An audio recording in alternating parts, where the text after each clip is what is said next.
வணக்கம். சிவன் மாந்திரீகம். இந்த மாந்திரீகத்தில் பைத்தியம் பிடிக்க வைத்து அழிக்கும், பேதனம் செய்யும் ரகசியம். பைத்தியம் பிடிச்சு ஒருத்தர் அழியணுன்னா அவங்க ஒவ்வொரு மனிதனுக்கும் கஷ்டங்களை கொடுக்கணும், துன்பங்களை கொடுக்கணும். குடும்பத்துக்கு அடங்காத, ஊருக்கும் அடங்காத பெண்களை ஏமாற்றியவர்களையும் பணத்துக்காக, சொத்துக்காக, தங்கத்துக்காக, இல்லை பகைக்காக மற்றவங்களை கொடூரமாக அழிக்க நினைப்பவர்களையும், வீணான மற்றவர்களுக்கு தொல்லைகளை கொடுக்குறவங்களையும். இப்போது ஊருக்குள்ளே ஒரு ரவுடி இருப்பாங்க, இல்லை பகைவர்களை அழிக்கிறதுக்காக அவங்க துஷ்டர்களாக மாறலாம். அதனால் அவங்க ஒருத்தர் அழிக்கிறதுக்காக ஒரு குடும்பமே கஷ்டப்படுதுன்னா அவங்களுக்கு இதை செய்யலாம். பெண்களை மானபங்கம் செய்கிறவங்களுக்கு இதை செய்யலாம். இல்லை நல்ல பிள்ளைகளையும் மனைவியும் இருக்கிறவங்கள கொடுமைப்படுத்துறது, கஷ்டப்படுத்துறது, துன்பப்படுத்துறது, அவங்களுக்கு தினமும் சித்திரவதை செய்கிறவங்களவே இந்த மாதிரி பேதனம் செய்யலாம். அப்பா அம்மா எத்தனையோ சொந்த பந்தம் இருந்தாலும் அந்த உறவுகளை, தகாத உறவுகளை, தகாத வார்த்தைகளை, தகாத வேலைகளை செய்து கொடுமை செய்கிறவங்களுக்கு, கொலைபாதகம் செய்கிறவங்களுக்கு இதை செய்யலாம். ஏழை மக்களை ஏமாற்றவங்களும் மற்றவங்களுக்கு துன்பத்தை தர்றவங்களுக்கும் இதை செய்யலாம். உண்மையாக பார்க்க போனால் பைத்தியம் பிடிக்க வைக்கிறதுன்றது சர்வ சாதாரண ஒரு மாந்திரிகம் கிடையாது. இதை செய்கிறதுக்கு எத்தனை வகையான பொருட்களை சேகரிக்கணும் தெரியுங்களா? முதலில் அந்த பைத்தியம் பிடிக்கணுன்னாக்கா, நார்மலான மனுஷன், சாதாரணமான மனுஷன் ஏதோ கோபத்தில் ஒரு சண்டை போடுறாங்க, திட்டுறாங்க, ஒரு அடி அடிக்கிறாங்க, ஏதோ ஒரு பிரச்சனையால் போகிறாங்க. கால நேரம் கெட்டு இருக்கிற நேரத்தில் மற்றவங்களுக்கு பகையாக இருப்பாங்க, விரோதமாக இருப்பாங்க. ஆனால் இந்த கொடூரமான பைத்தியம் பிடிக்கிற விஷயத்தை செய்யணுன்னாக்கா, இதே வேலையாகவே மற்றவங்கள ஏமாத்துறது, அடிக்கிறது, கொடுமைப்படுத்துறது, பெண்களை தவறான பாதைக்கு செய்ய சொல்கிறது, இல்லை ஏமாத்துறது, இல்லை அவங்கள வழிப்பறி செய்கிறது, இல்லை அவங்கள ஏமாற்றி காசு பணத்தை பிடுங்கிறது, இந்த மாதிரிலாம் செஞ்சு ஆகணும் கட்டாயப்படுத்துறது. எத்தனையோ கொடுமைகளில் கொலைபாதகமும் ஒன்று. இது எல்லாம் செய்ய தூண்டக்கூடிய ஒரு சில மனிதர்களை தான் இந்த மாதிரி செய்யணும். இல்லை ஒரு குடும்பமே அழிஞ்சாலும் பரவாயில்ல, ஒரு குடும்பம் சர்வநாசமானாலும் பரவாயில்ல, தான் மட்டும் நல்லா இருக்கணுன்ற கெட்ட எண்ணம் உள்ளவங்கள இந்த பைத்தியம் செய்து பைத்தியம் பிடிக்க வைத்து சாகடிக்கலாம். ஆனால் இது சாதாரணமாக மரணமாக இருக்காது. கொடூரமாக கஷ்டப்பட்டு திங்கிற சோத்துக்கும் போடுற துணிக்கும் அவங்க வாழுற வாழ்க்கைக்கும் வித்தியாசப்பட்டு தெருவா ஊராக மற்றவங்களை எப்படியெல்லாம் அவங்களுடைய மனசை கஷ்டப்படுத்தி அவங்கள எப்படியெல்லாம் துன்பப்படுத்துனாங்களோ அதை விட 100 மடங்கு துன்பப்பட்டு யாருன்னு தெரியாமல், எந்த ஊருன்னு தெரியாமல் ஊராக சுற்றி மரணிக்கிறது பேர் தான் பைத்தியம் பிடித்து அழிவை தரக்கூடிய பேதனை செய்கிறது. இந்த பேதனத்தை செய்யணும்னு கேட்டிங்கன்னா, முதல்ல இதுக்கு தேவையான பொருட்கள். இந்த தேவையான பொருட்களை பொறுத்த வரைக்கும் அந்த யாருக்கு நீங்கள் இந்த மாந்திரிகத்தை பயன்படுத்தணுமோ அவங்களுடைய புகைப்படம், அதான் ஃபோட்டோ, அது இருக்கணும். அவங்களுடைய பேர் கட்டாயமாக இருக்கணும். அவங்களுடைய அம்மா பேர், அவங்களுடைய குலதெய்வம் பேர். முன்ன பின்ன தெரியாதுங்க, அவன் யாருன்னு தெரியாது, அந்த அம்மா யாருன்னு தெரியாது. ஆனால் இந்த மாதிரி சித்திரவதை செய்கிறாங்க, இந்த மாதிரி கொடுமை பண்ணுறாங்கன்னு கேட்டிங்கன்னாக்கா, எந்த பொருளுமே இல்லாத ஒருத்தருக்கு பைத்தியம் பிடிக்க வைக்க முடியாது. எல்லாம் மாந்திரிகரை சொல்கிறது தான். காலடி மண், தலைமுடி, வேர்வை தண்ணிப்பட்ட அந்த துணி. எதுக்காக இது கேட்பாங்கன்னு கேட்டிங்கன்னாக்கா, காலடி மண், அவங்க காலடி மண் இன்னொருத்தரோட காலடி மண் ஆகாது. அந்த காலடி மண் பட்டால் அவங்களுடைய அஸ்திவாரத்தையே ஆட்டி படைக்கலாம். அடுத்தது முடி. அவங்க உடலிருந்து இருக்கக்கூடிய நீர்ச்சத்து அதனுடைய வாசனையாலையும் அதனுடைய பலத்தாலையும் வரக்கூடிய தலைமுடி, அவங்க உடலில் வேர்வை துளியால் நனையப்பட்ட ஒரு துணி. இதை விட இன்னும் ஒரு தவறான வழியெல்லாம் இருக்குது. அது ரொம்ப அசிங்கமாக இருக்கும் சொன்னால், அதெல்லாம் செய்ய முடியாது. அது இந்த காலகட்டத்துக்கு சரி வராது.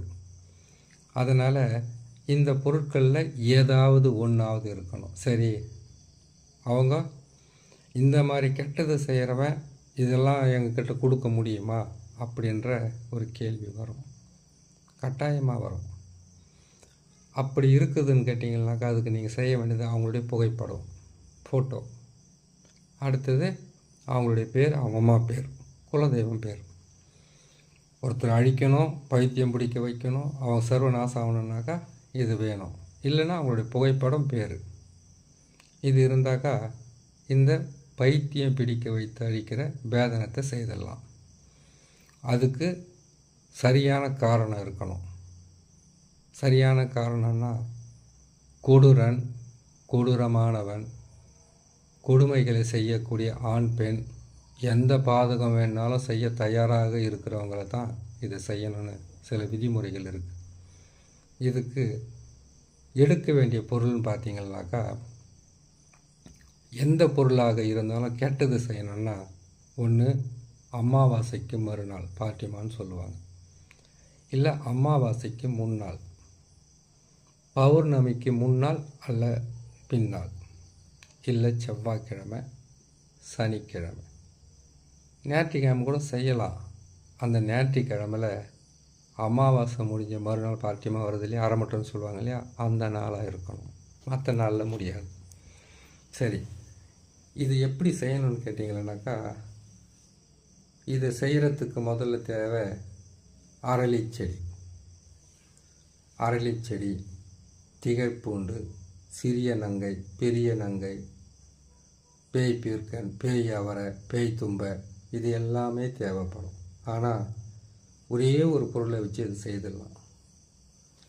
இதை செய்கிறதுக்கு அரளி செடி இல்லை அரளி, அரளினுடைய முழு செடியையும் வேரோடு சேர்ந்து பிடுங்கணும். அது எடுக்கிற நாள் செவ்வாய்க்கிழமையாக இருக்கணும். இதையெல்லாம் மாந்திரிகம் செய்கிறவங்க ஒவ்வொருத்தரும் எடுத்து பதப்படுத்தி வச்சுக்குவாங்க, இல்லை எடுத்து அரைச்சி வச்சுப்பாங்க, இல்லை பொடியாக்கி வச்சுக்கிட்டு இருப்பாங்க.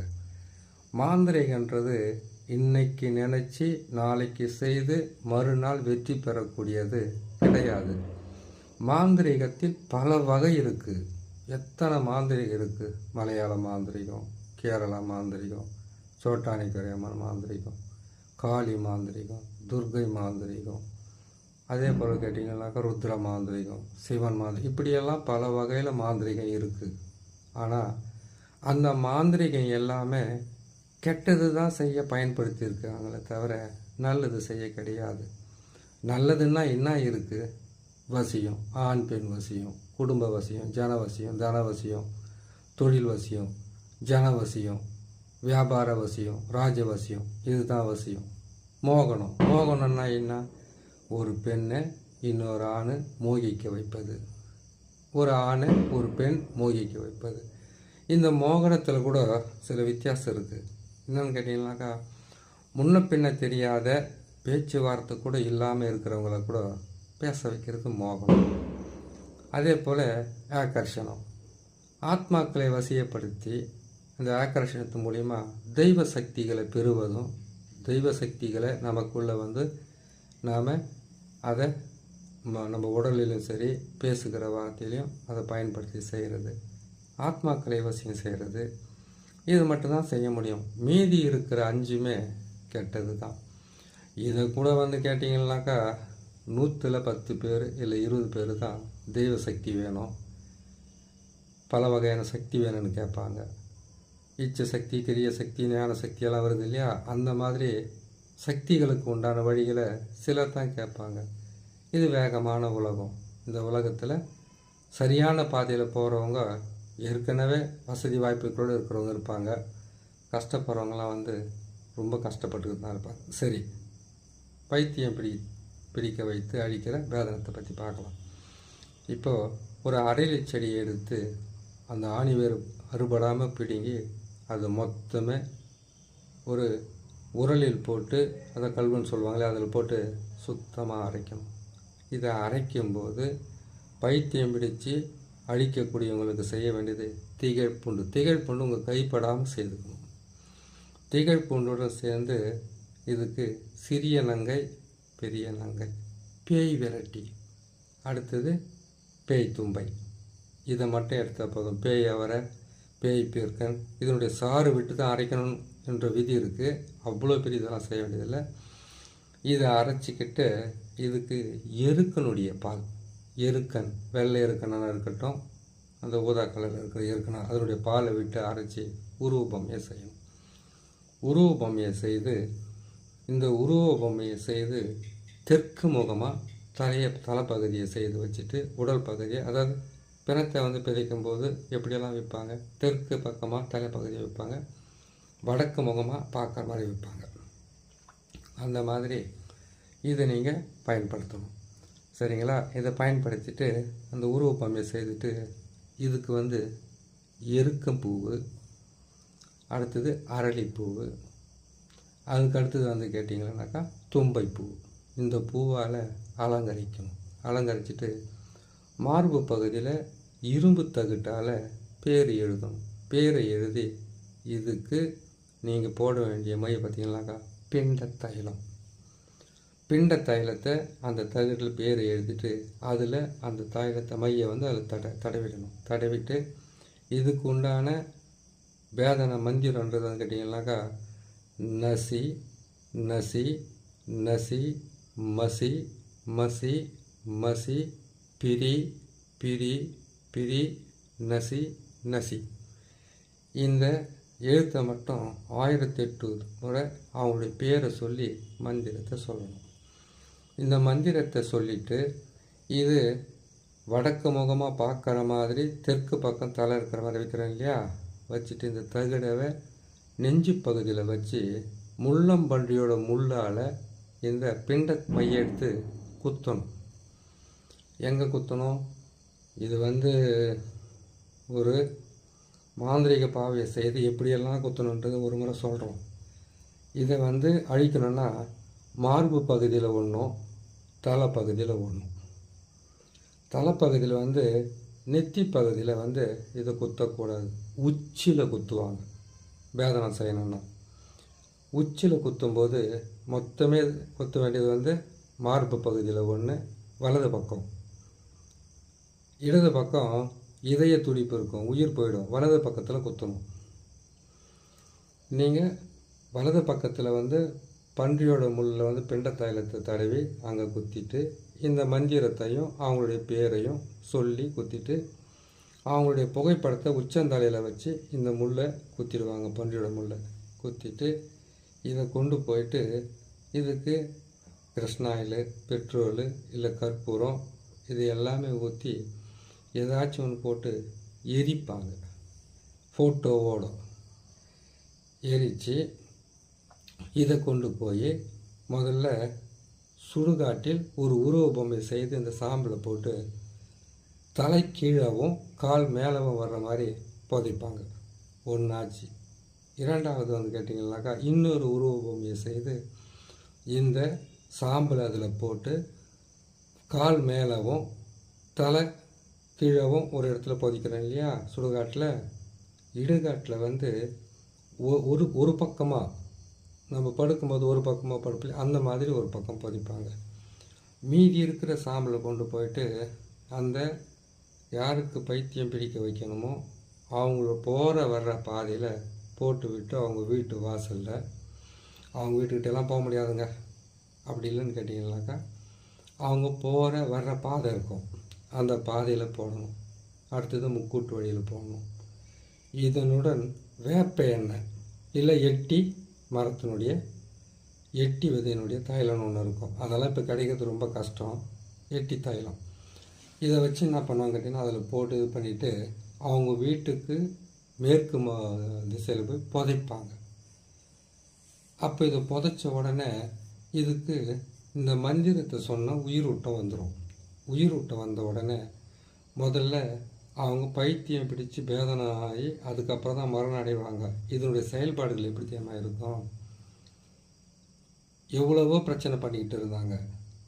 அவங்க விழுறது கட்டாயமாக இந்த பேதனன்ற ஒரு மாந்திரிகத்தை பயன்படுத்தினாக்கா விழுந்தால் முதல்ல தலையில் தான் அடி விழும், இல்லை முகத்தில் அடி விழும், இல்லை தலையில் நீங்கள் எங்கே ஊசி குத்துறீங்க பாருங்கள் அதுக்கு இடது பக்கமாக அடிப்படும். அது விபத்தாக இருக்கலாம், சண்டையில் அடிப்படுறதா இருக்கலாம், இல்லை ஏதோ தவறி தலையில் விழுந்த மாதிரி இருக்கலாம், இல்லை அவங்களும் தலையை போய் செவுத்தில் இடிச்சிக்கிற மாதிரி இருக்கலாம், இல்லை ஏதோ ஒரு கொடூரமான ஆயுதத்தால் தாக்கப்படுற மாதிரி இருக்கலாம். வண்டி வாகனத்தில் போனால் கூட சரி இடிப்படுறது தலையில் தான் இருக்கும். அப்படி ஆகும்போது தன்னைத்தானே இழந்து தன்னுடைய சுயநினைவை இழந்து அவங்க பைத்தியம் பிடிச்சு அவங்க பல வகையில் கஷ்டப்பட்டு ஊராக சுற்றி தெருவாக சுற்றி கிழிஞ்ச துணியோட போடுற துணியும் சரியில்லாமல் உணவும் சரியில்லாமல் ஏதாவது ஒரு ஊரில் போய் மரணம் அடைவாங்க. இது செய்கிறது படு பாதகம்தான், செய்யக்கூடாது. ஆனால் இதை பெண்களுக்கு கொடுமைகளை செய்கிறவங்களும் ஒரு குடும்பத்தை சீரழிக்கிறவங்களும் பஞ்ச பாதகம் இல்லாத மற்றவங்களை கொல்றவங்களும் அடிக்கிறவங்களையும் ரவுடித்தனம் செய்கிறவங்களும் எத்தனை பேர் அழிஞ்சாலும் பரவாயில்ல தான் மட்டும் நல்லா இருக்கணும்னு நினைக்கிறவங்களும் ஒருத்தருக்கு கொடுமை செய்துட்டு அந்த கொடுமையை அதை பற்றி ஒரு துளி கூட கவலை இல்லாமல் சந்தோஷமாக திரிகிறவங்களையும் அவங்கள அழிக்கிறதுக்காக மாந்திரிகத்தில் குறிக்கப்பட்டிருக்க ஒரு முக்கியமான விஷயம்.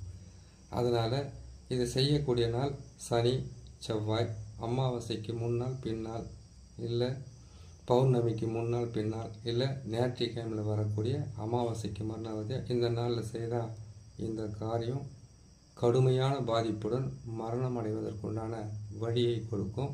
செய்து பாருங்கள். இன்னொரு நல்ல பதிவோடு நான் பார்க்குறேன்.